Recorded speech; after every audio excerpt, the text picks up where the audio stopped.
After another very long 14-hour travel day, finally made it to this hostel. 9.7 stars actually on Hostelworld, and it is pretty sick. Unfortunately, did break my suitcase, 65 quid. I literally only bought it a week or two before I came travelling, and my suitcase is fucked. It's a good start to Philippines. We've been that long doing the ticket thing for entry. Everyone else has gone. And our cases have just been pulled off. Here comes Dad after leaving his passport. Oh my god. Wow. Oh, night walk was fucking short.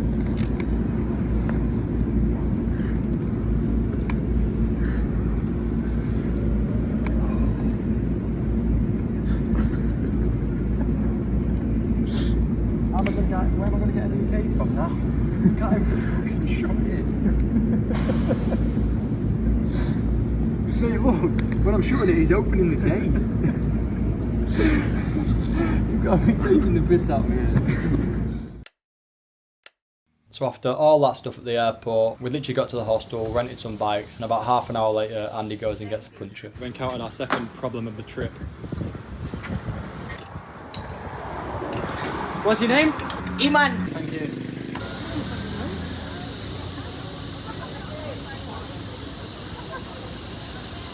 Excuse me po. May pila po doon, ma'am mo.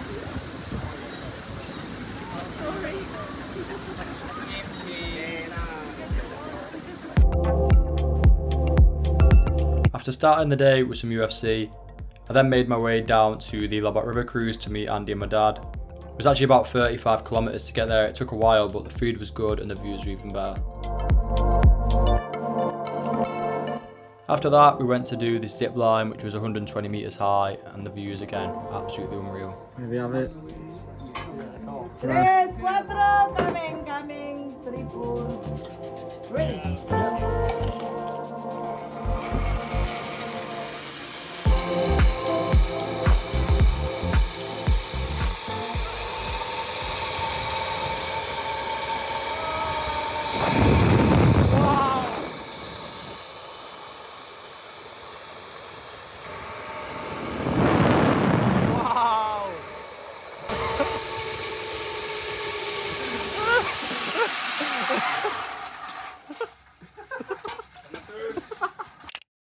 Very wild Andrew Martley going through the sky.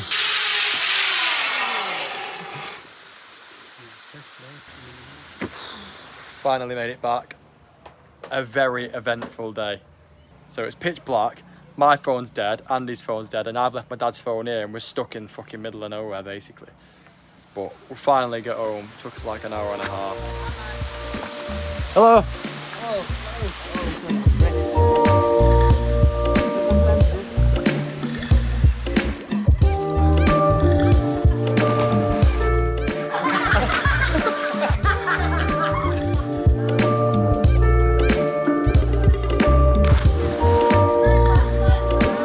Dad finished off the world's smallest bottle of Coke. That was basically a wrap for Bohol. We made our way back after 300 kilometers of driving in 4 days.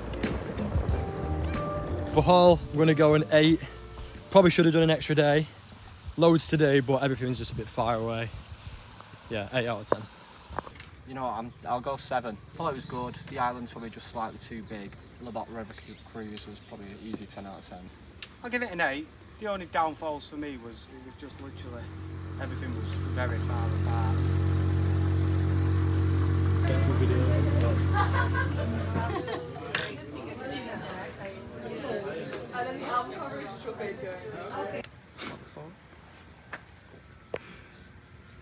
Sweet. Room for the 5 days, not the biggest.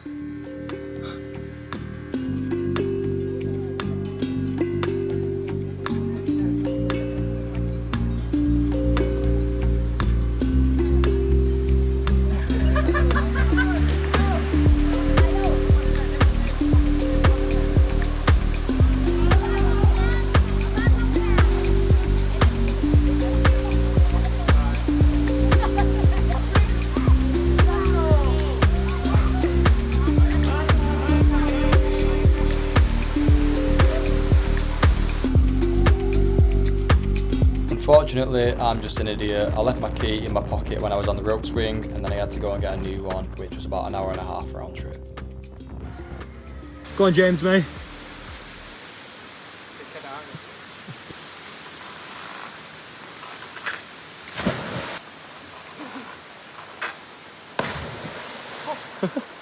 But you're actually getting him now.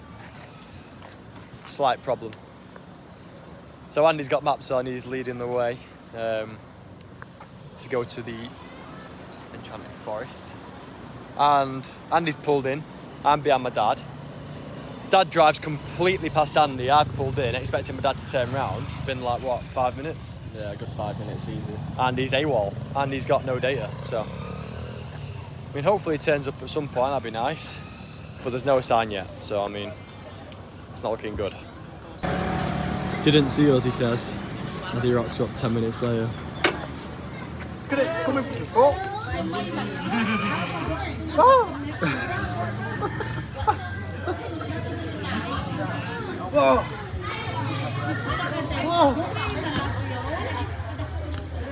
Whoa! Some big ones I'm worried about.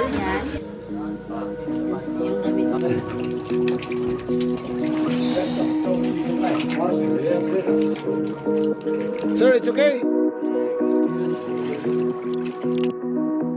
The underground river was sick, to be honest. None of us had ever done anything like that before. It was 140 metres underground, and yeah, it just took us all by surprise. And after that shock, we spent the rest of the day jumping in whatever water we could find. No jumping today. Apparently there is some sort of fishing regulations going on, so you can't jump 3 days and we actually leave on the last day. So we can't do it. Andy's not happy. He's been effing and blinding. Oh, I could have done it yesterday or the day before, but we chose to do it the 3 days that it is not available for a fucking fishing ban. Where we would have been jumping from today, but it's not to be. Today, Carlos, I've actually tried to shoot myself.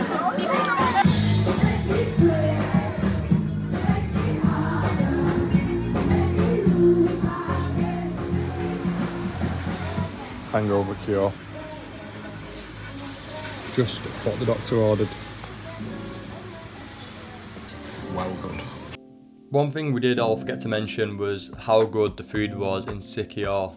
Literally every meal we had was pretty much 10 out of 10. Then we basically spent the full day here, chilled out, didn't really do a lot, just what you need on a hangover. We're not actually in Siquijor anymore, but I did forget to do the Siquijor ratings, so start with Andy. What's this? Siquijor ratings. I'll go 9.5. Love the rope swings, especially the Camagay Falls. Only downside to not making a 10 out of 10. Probably how sweaty and hot the actual hostel was. But oh yeah, there was also that underground river swim that was just like unreal. One of the best things we've done so far. There comes James May in the distance. Siquijor out of 10? Siquijor. Rope swing. What did we say? It loses half a point for the room being small and no aircon. Half a point actually for that club being 50 million degrees. I was nearly as like this pile of sand. I sweated that much. I thought I was going to turn to dust. Yeah, I'll give it a 9. 9. Right, I'm going to say 8.5. Everything we did was sick, but the room, I was having a fight with a mosquito net every night. It was like strangling me in sleep, and it was tiny, and it was roasting. What else was shit? Cliff diving. The cliff jump was shut as well, which isn't ideal. However, the underground river, Camagay Falls, and the night out were all unreal. So we get a firm 8.5. I think this could be the smallest airport I've ever seen. It's probably a good time to tell the story of what happened yesterday. So, yeah, basically, first things first, we had an 8:20 ferry from Siquijor. to get to Cebu at 1:10. Our flight was at 4:10, so I thought, oh, if we get the earlier ferry an hour earlier, then it will give us plenty of time to get a case. So anyway, we wake up an hour early to get this ferry, and turns out we couldn't actually change it because it was at a different port. So first things first, we're already up an hour early, just kind of like waiting about for this ferry. Anyway, so we finally get on the ferry and we get to Cebu at 1:10 as normal. And I thought, oh, that's enough time to go and get a case. We had 2 hours 50 minutes before the flight, and it was kind of on the way. We went to this shopping centre, and as soon as we walked in, because we had all our cases, the guy, security guy, he had like a thing at the airport, you know, where you go through and they test for metal and stuff. So we walked through, and then straight away he said, you need to leave your cases here. And Andy's the only one with data.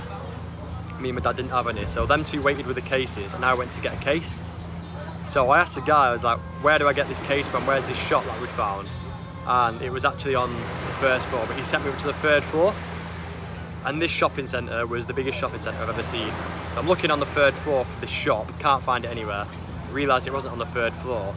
And by the time I'd got down onto the 1st floor, when I realised it was down there, the shopping centre was so big that I was just lost. I could not find the exit. I went to like 5 different exits on the bottom floor. They all each had their own guard. And yeah, I just couldn't find them. And at this point it's like 2:10, our flight's at 4:10, and it's a 20-minute taxi to the airport. I've got no data, so they can't get in touch with me, and I knew they were trying to contact me and I needed to find them. So connect to this shit Wi-Fi. As soon as I turn it on, my dad's belled me like 5 times. He's stressing, he's like, we need to go, we're gonna miss a flight, like proper flapping. So at this point, I'm still not really stressing. And then basically Andy texts me and he says, you've put my name down as Andy on the flight instead of Andrew. So then at this point I'm getting a bit stressed. So I'm saying to them, right, you just get your own taxi, because I just couldn't find him anywhere. Literally couldn't find him. So they get their own taxi. Yeah, basically I ended up just getting in a completely non-legit taxi, proper dodgy guy. And I said, oh, I've got a flight in 2 hours. Not stressing, I just said I've got a flight in 2 hours. And then the driver starts absolutely ragging it. And I'm thinking, Jesus Christ, this is sketchy. So I think he's got Tourette's because he keeps like twitching and shit. So he's twitching, he's got one hand FaceTiming his mate, and the traffic here is bonkers, and he's literally flying, racing in and out of these cars. And then he says to me, oh, 3,000. It's 45 quid for a 15-minute journey. That's unheard of here. He's like, 3,000, 3,000. And he's getting really agitated, and obviously he's a pretty dodgy guy anyway. Because we have a deal, it's okay. Got 2,000 is good. 3,000. You said 2,500. No, and then 3,000, my friend. 2,000. 3,500. And then 3,000, it's okay.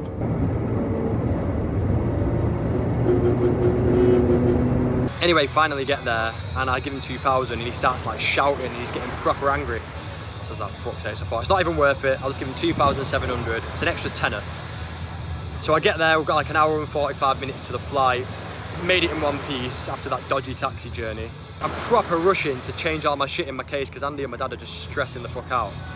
And then after all that, we get through security, we check in and all that shit in 10 minutes. And we've still got an hour and a half to spare. I've just spent 45 quid on a taxi that my dad and Andy spent 3 quid on. And I'm just thinking, Jesus Christ. And then yeah, that was in the middle of a 15-hour travel day on 4 or 5 hours sleep, so pretty traumatic, but yeah, got a good sleep in, feeling recharged today. Started the day with some kayaking on these see-through kayaks, which were pretty sick. And then yeah, now just literally chilling on the beach. Could definitely be worse. This guy's trying to sell us something. He's not having this other guy intruding. Keeps hiding around the corner so we don't go to the other guy. Look at him in the distance. My wrist is fucked, so I'm Good start.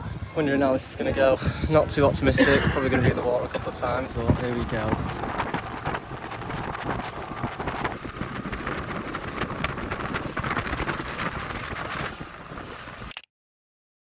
You sure?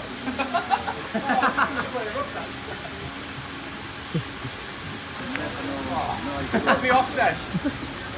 I was going to clear up and everything. Most exciting ever done. Every night with Gary Hurst last night. How are you feeling?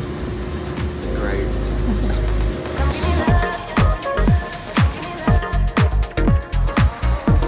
We then went to Boracay, New Coast. It was just a nice chilled day, nothing too mad, trying to get a little bit of a tan. And then we stopped by this beach bar for some food and a couple of drinks. and a nice sunset to go with it as well.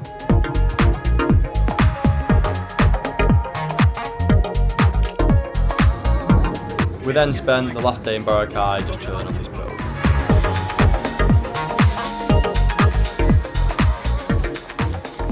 The last coconut and banana smoothie we're going to have in Boracay.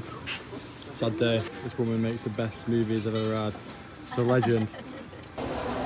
Right, I'm going to keep it short and sweet for the rating for Boracay. I'm going to go 8. Beaches are probably the best I've ever seen, but it's well expensive. Right, I'll give. What's it called where we are now? I forgot what it's called. Boracay. Boracay, yeah. I give Boracay 8.5. One quite as good as Sikihor in the activity side, but beautiful place, cracking nightlife. Take 876. Yeah, I'd give it a solid 8.5 out of 10. Good beaches, good nightlife, and good access. I can't do it.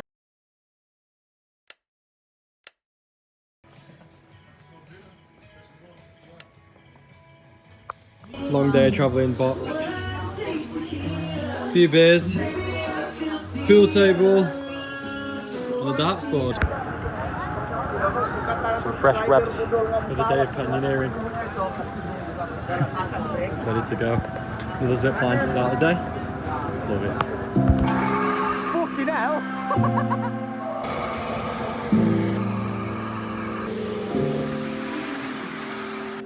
So the canyoneering was not only one of my favourite days in the Philippines, but probably one of my favourite days travelling overall. You basically spend the day rope swinging, cliff jumping, swimming, hiking and all that good stuff through an unbelievable rainforest. I don't know about relaxing next to Josh's feet. Fucking hell. This feels very interesting. Instead of getting a truck, so we can just get around like this.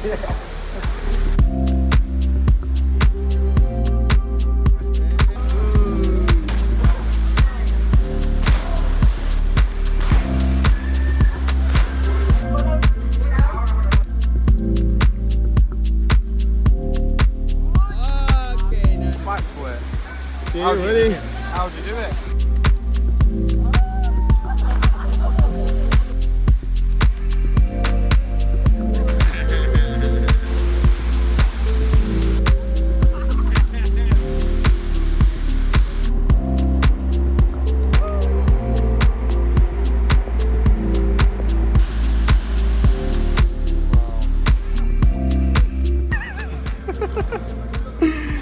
That's sad. Other than Andy stacking it on his deck chair, pretty much all we did other than that was the snorkeling, mainly to see the Sardine run, but we also saw a pretty cool turtle as well. None of this is going to be enough.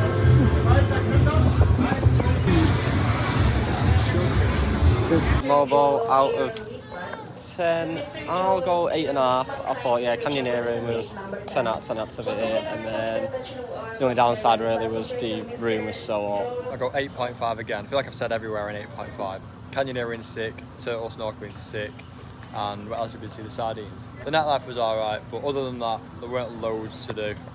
3 days was probably enough. Right, the finale. In fact, you can hold it.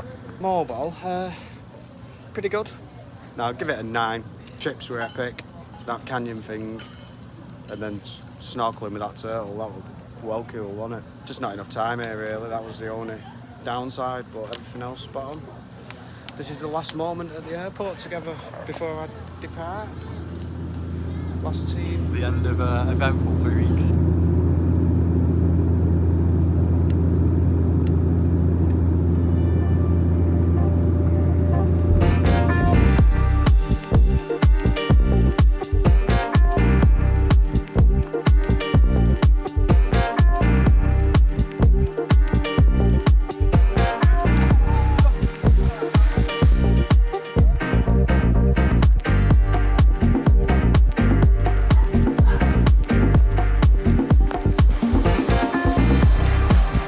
Hidden beach we found.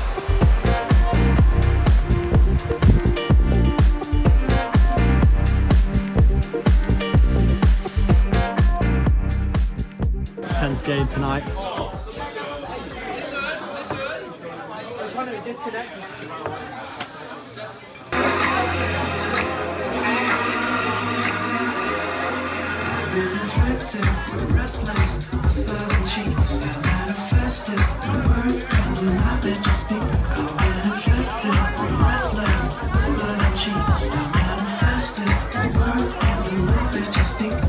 The tedious part of travelling. I've been toying with this flight for about 3 days and we still can't do it, and we fly tomorrow, so pretty good.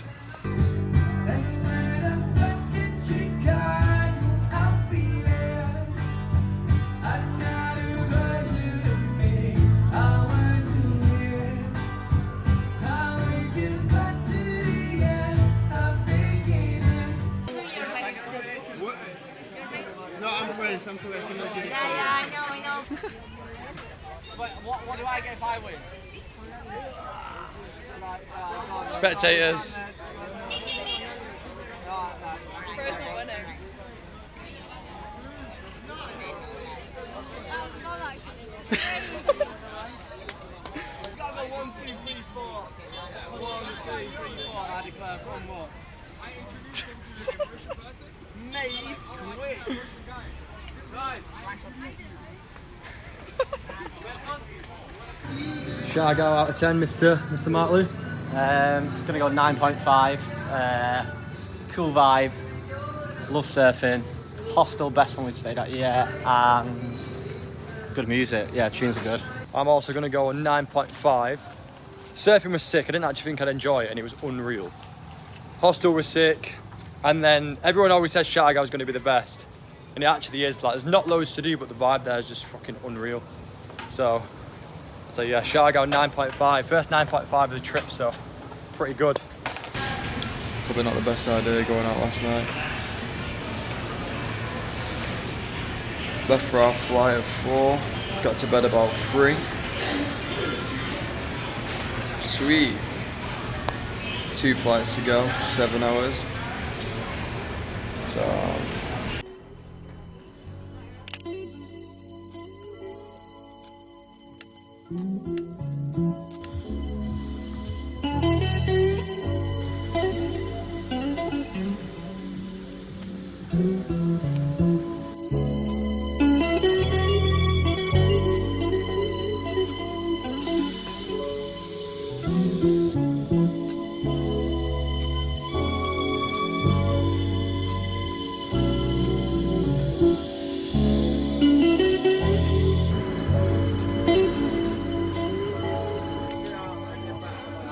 Yeah, sweet that.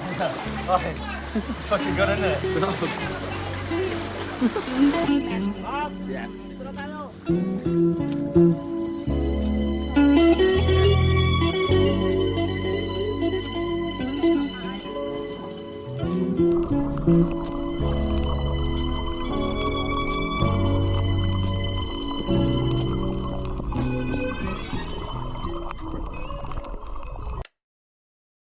Giving her much attention to a turn through my incarceration. I want to show the nation of my appreciation.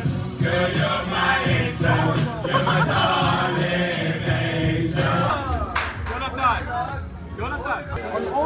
Yeah? I'm begging, I'm begging. White, please. Yeah! Baxter on the back. The Filipino casino crowd is on the rise. Get me involved. Who put 1,000 on what? Me. Of course you fucking did. Mate, it's not coming 3 times in a row, it's due. I want to.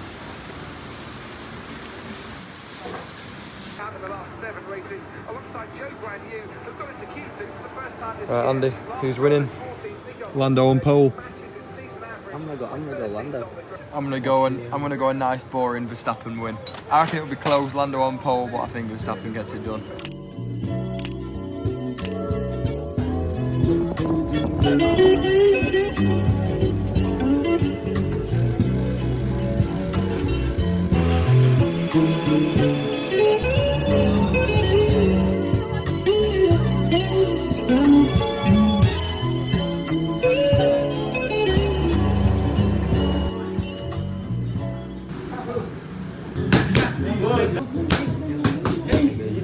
Sweet.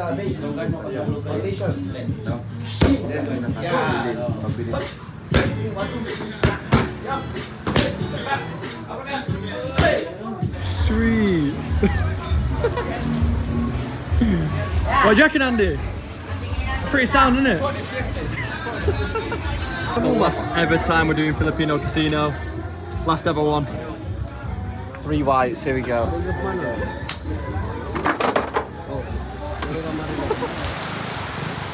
4-hour ferry in this, what do you reckon? I'm looking forward to it. We've just got to Coron. They ended up being 7 hours and it was only meant to be a 3.5-hour ferry. We didn't even need to do this because we originally had the expedition planned, which got cancelled, so now I've had to come all the way to Coron to literally just eat, go to bed and then fly tomorrow. We spent loads of money. All we've eaten today is 1 pancake and a chocolate bar, and we've just got to the restaurant and there's been a power cut. So that's what we're working with right now.